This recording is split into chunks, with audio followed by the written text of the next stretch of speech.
Olá, tá começando mais um Trilhas do Nordeste. Eu sou Helena Dias e aqui você encontra pautas, histórias e personalidades nordestinas sempre com o olhar do povo. Reportagens e entrevistas que falam sobre o Nordeste e dão evidências nossas narrativas de resistência, fartura e solidariedade. Vem comigo!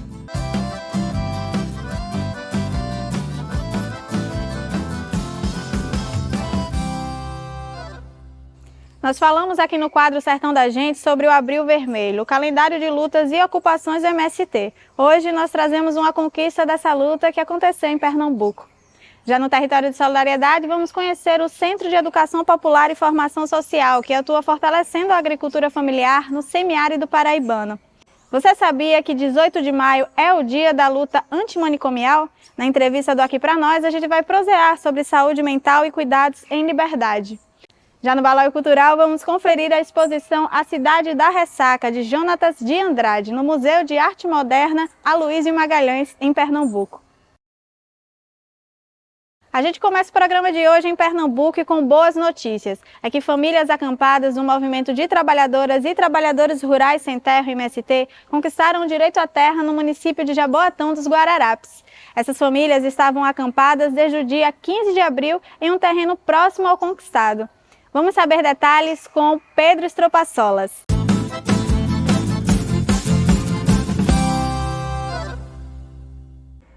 As 430 famílias do MST, que ocupam um terreno improdutivo da antiga usina Bulhões, em Jaboatão dos Guararapes, entraram em acordo com a construtora Viana e Moura para deixarem a área. Em troca disso, ganharão a posse de uma terra de 2 hectares, que fica nas proximidades do terreno ocupado. Essa área aqui que vocês estão vendo aqui é uma área que está no acordo do movimento para a gente trazer o acampamento para cá. É uma área que vai ser doada para o MST colocar o nosso acampamento aqui e posteriormente lutar pela habitação do pessoal. Então o pessoal vem ficar aqui fixo e lutar por outras lutas com o governo do estado. No acampamento, as famílias celebraram o acordo em um misto de alívio e entusiasmo. Elas estão no local desde o dia 15 de abril e vieram de diferentes localidades da região metropolitana do Recife. Eu estou muito feliz, viu? Eu fiquei muito feliz porque é emocionante a gente sair e ver que quando a gente luta, a recompensa vem. Ninguém sai de casa dizendo, hoje eu vou perder.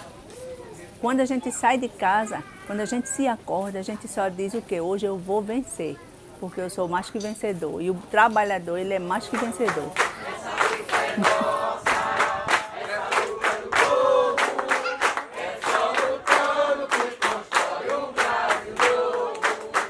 No fim de abril, uma decisão da Justiça deu 72 horas para que as 430 famílias do MST deixassem o local. Em menos de um mês de ocupação, as famílias já cultivam alimentos agroecológicos como milho e feijão. A Viana e Moura Construções alega que o acampamento está dentro de uma das áreas adquiridas junto à usina Bulhões para a construção do bairro planejado Parque da Usina. Para viabilizar o empreendimento, a construtora adquiriu 230 dos 853 hectares da usina de cana-de-açúcar falida. Desde o início do prazo dado pela 5ª Vara Cível da comarca de Jaboatão, o MST participou de 4 reuniões com a Viana e Moura Construções. Na última delas, ficou acordada a doação do novo terreno e a suspensão do pedido de reintegração de posse. A gente sai um pouco daquele contexto de derrota e passa a ter um pouco de contexto de vitória nesse primeiro momento, porque você tinha uma reintegração de posse, você consegue suspender a reintegração de posse, você consegue ter um avanço na negociação e ainda consegue uma doação de 2 hectares de terra para que as famílias possam ter um cantinho definitivo para ficar. O acordo de concessão da nova área com a Viana e Moura deve ser formalizado nesta semana. As famílias sem terra aguardam agora a assinatura dos documentos para iniciar um processo de desocupação do terreno atual. O movimento negocia agora com o Instituto de Terras e Reforma Agrária do estado de Pernambuco a concessão de uma área definitiva na região, ainda maior que os 2 hectares, e onde além da moradia as famílias possam cultivar alimentos agroecológicos em maior escala. A ideia é que seja uma terra desapropriada da própria usina Bulhões. A gente não vai para tão longe, mas que a gente consiga, a partir desses 2 hectares, transformar esses 2 hectares em 4 centros de moradia popular. Então, para aquelas pessoas hoje que têm uma possibilidade de ter aquela manejo mais para a zona urbana, eles vão para o urbano, que é essas 4 centros de moradia que também a gente vai lutar junto ao município. E junto ao governo do estado é discutir a possibilidade de mais uma ampliação da área de desapropriação, que é uma área mais de rural, uma desapropriação de uma área maior para garantir a questão da produtividade dos companheiros. MST! Essa luta é pra valer! Agora a gente chega no sertão da Paraíba para conhecer a história de uma organização que atua pelo desenvolvimento da agricultura familiar local há 38 anos. Nós estamos falando do Centro de Educação Popular e Formação Social Transformando o Sertão. Quem conta pra gente é o repórter Rodolfo Rodrigo.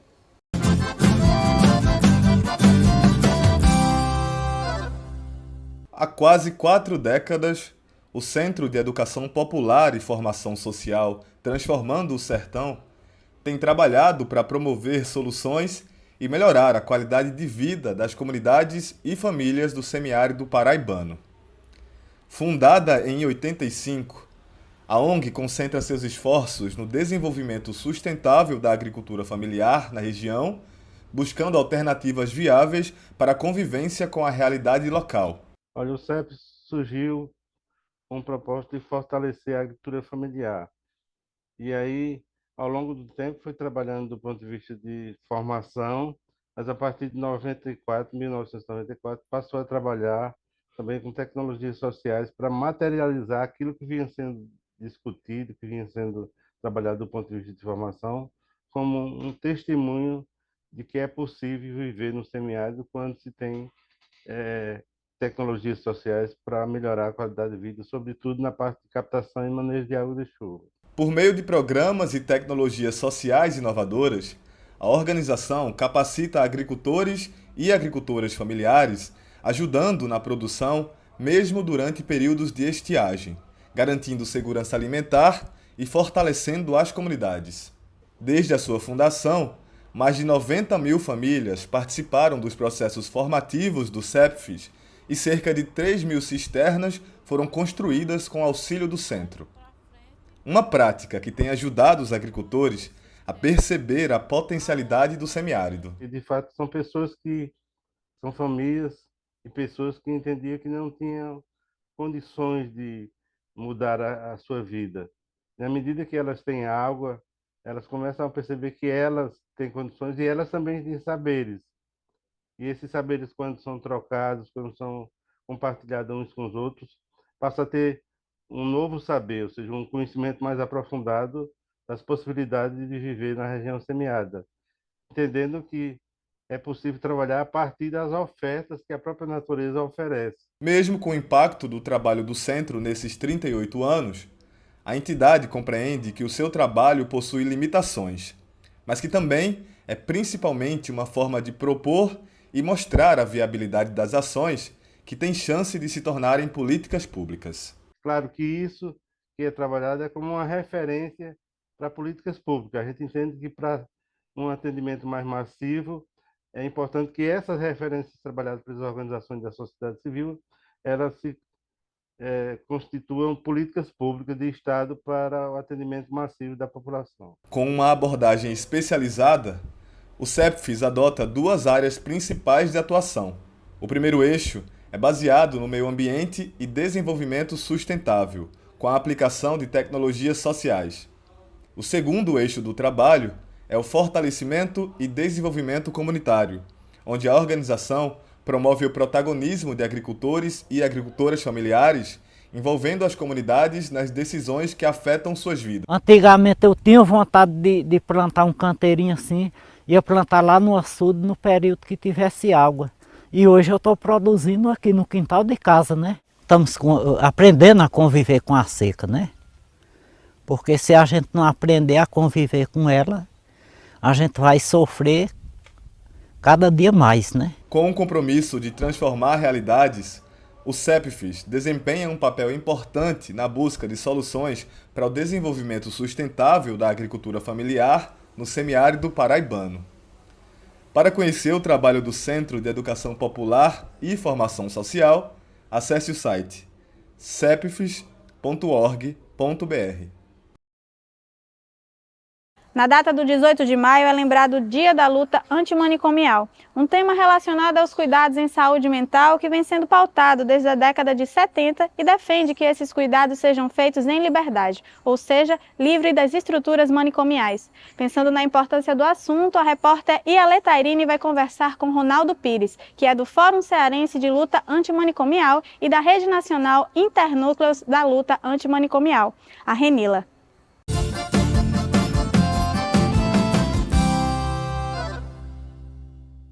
Olá, gente. Eu estou aqui hoje com o Ronaldo Pires, do Fórum Cearense da Luta Antimanicomial e da RENILA, que é a Rede Nacional Internúcleos da Luta Antimanicomial.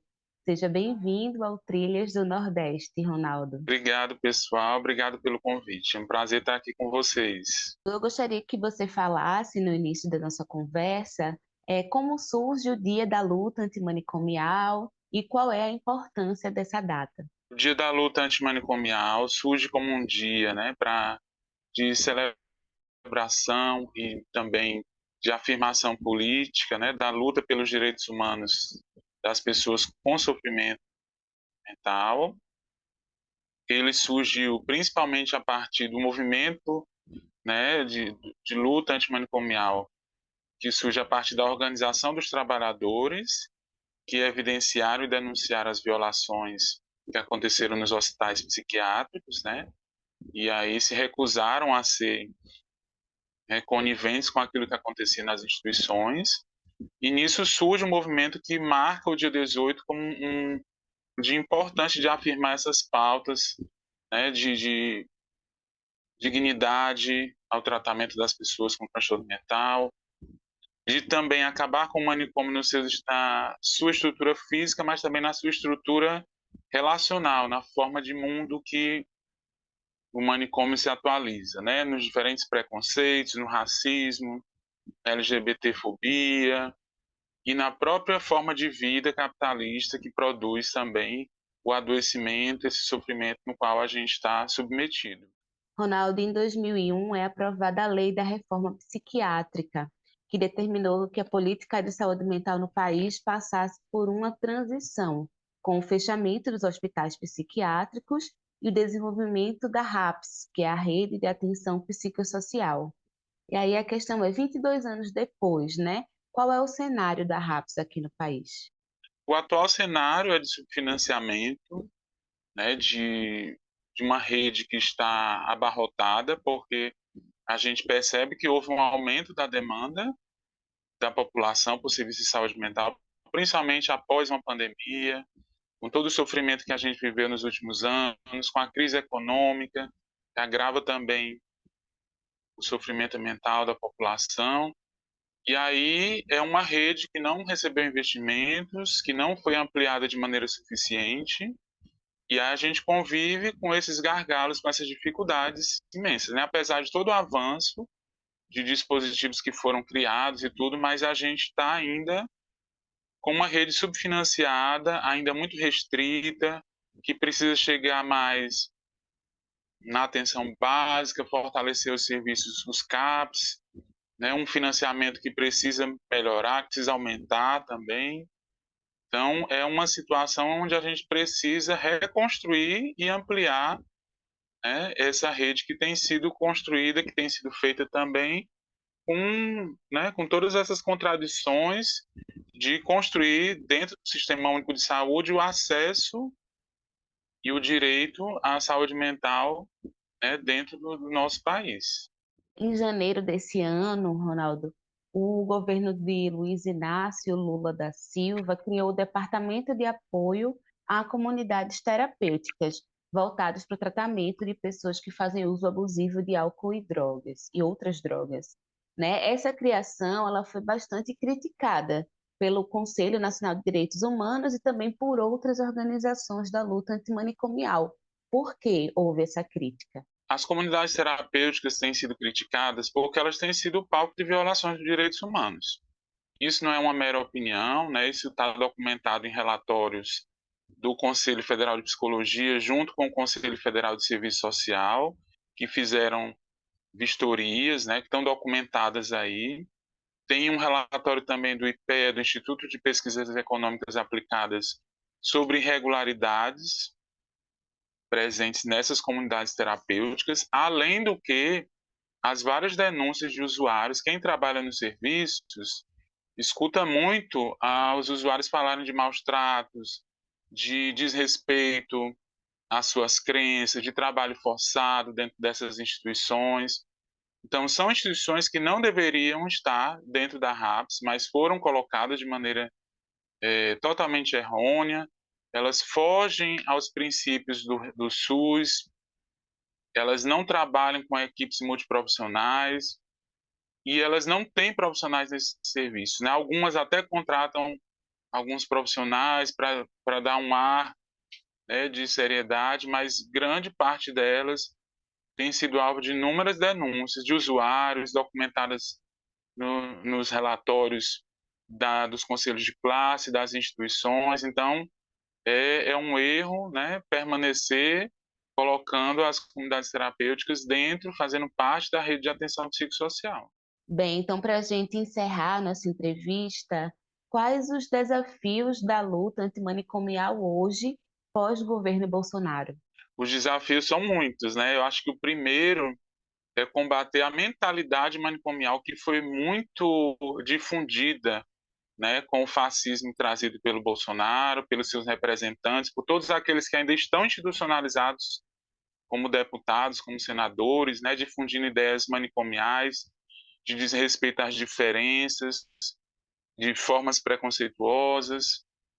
Então, esse é um dos desafios que eu acho muito grande, né, principalmente para o campo antimanicomial. E tem o desafio também de reconstruir essa rede, de reconstruir, de ampliar esses pontos de atenção para garantir o acesso à população. Eu trabalho em um serviço onde, assim, a gente percebe que cotidianamente as pessoas têm dificuldade de acessar a atendimentos por conta do excesso de demanda. Então, a gente precisa ampliar, a gente precisa reconfigurar esses serviços, essa rede, para a atual situação sanitária da população. Esses são um dos desafios, né? Ronaldo, é isso. A gente agradece a sua participação aqui no Trilhas do Nordeste e até a próxima. Até a próxima, agradeço a participação, um abraço a todo mundo. E voltamos a Pernambuco para saber mais sobre a exposição Na Cidade da Ressaca, que está em cartaz no Museu de Arte Moderna Aloysio Magalhães, o MAMAN. De autoria de Jonatas de Andrade, a exposição celebra os 15 anos de carreira do artista alagoano. Jonatas mora no estado pernambucano há 2 décadas e traz importantes representações locais para o público. O repórter Rodolfo Rodrigo vai nos deixar por dentro de tudo.